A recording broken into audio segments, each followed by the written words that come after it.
Bom dia!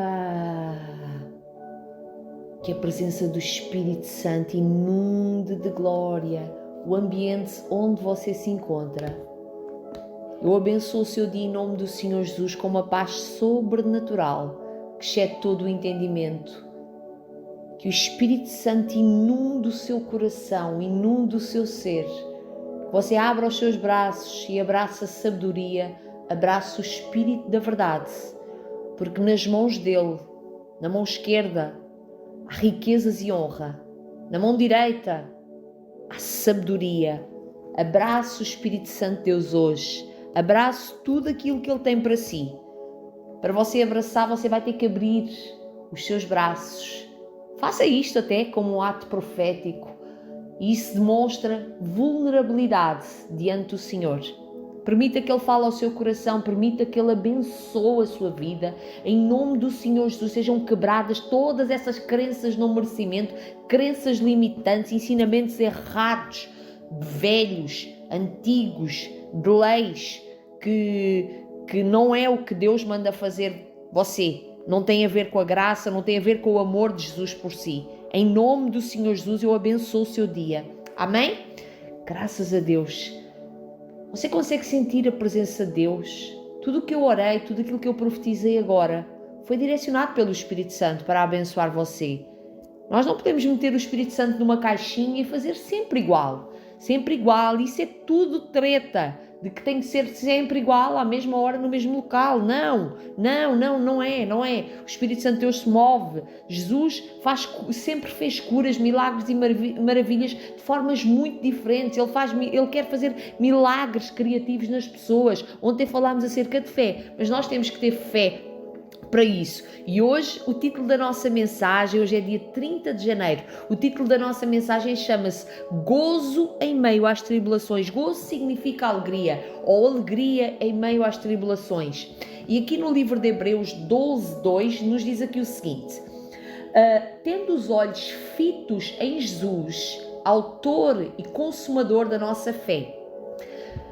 Eu quero te perguntar, onde é que os teus olhos têm estado fitos? Onde é que os teus olhos estão fixados?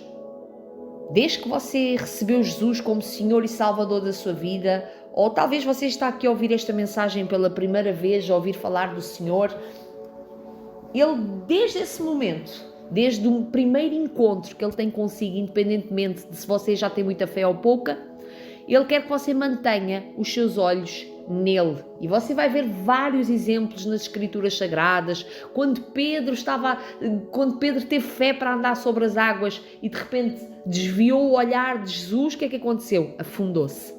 Quando as pessoas esquecem-se de olhar para Jesus e o valor dele, as pessoas entram em pânico, entram em tribulação. É assim, no mundo teremos aflições, mas temos que ter bom ânimo, porque Jesus já venceu o mundo.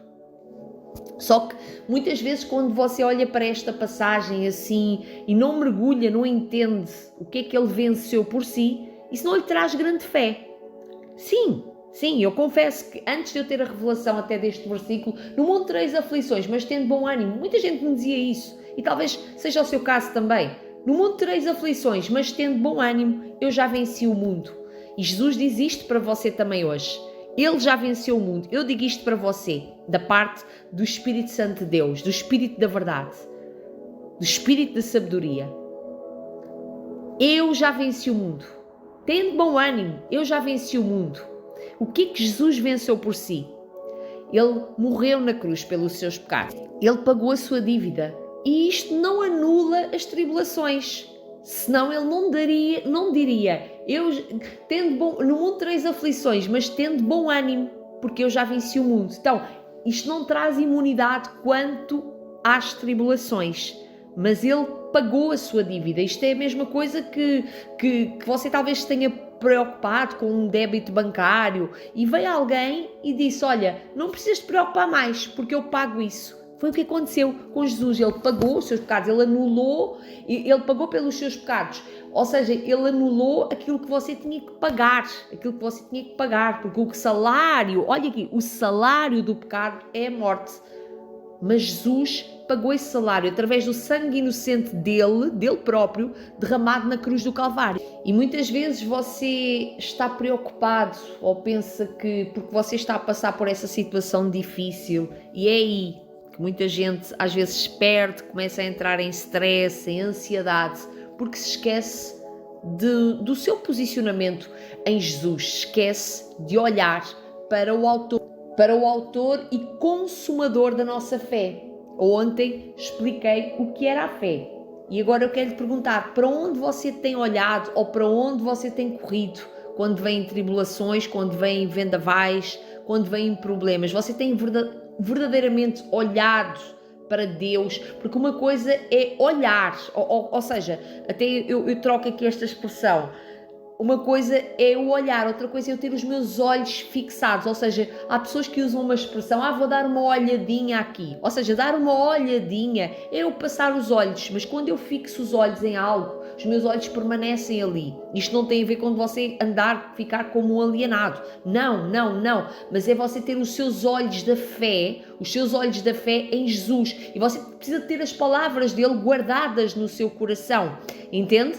E há muita gente que pensa assim, eu agora eu agora com Jesus não vou ter mais problemas, não há mais tribulações, mas tudo contribui para o bem daqueles que amam a Deus. E eu já até expliquei aqui em outras mensagens acerca do o que é que produz, no caso, as tribulações. Produz paciência, a paciência produz isto, então produz coisas boas em si, ou seja, contribui para o seu crescimento, para o seu desenvolvimento, para fortalecer você, para que você possa viver coisas maiores que Deus tem para si.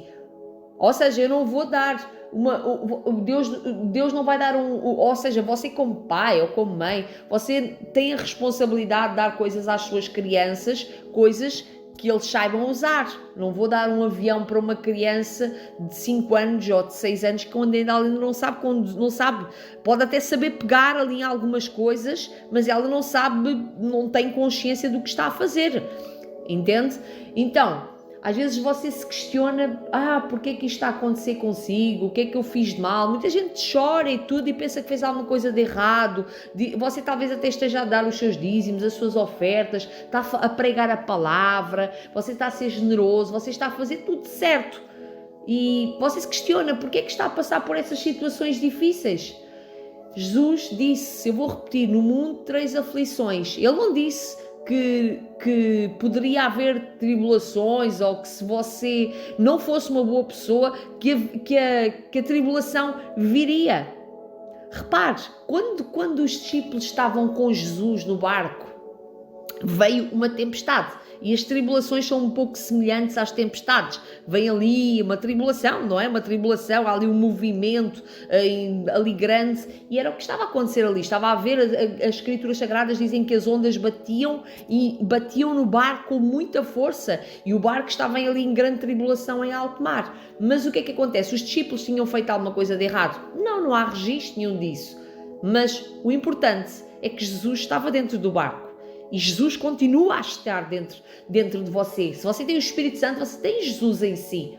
E você deve consultá-lo e acalmar o seu coração. Jesus foi muito claro quando disse que haveria tribulações e que isso é uma coisa natural. É tão natural como envelhecer. As pessoas pensam que às vezes é o diabo que está a envelhecê-las e que está a colocar rugas e que as pessoas... são coisas naturais da vida. É tão natural como envelhecer. Jesus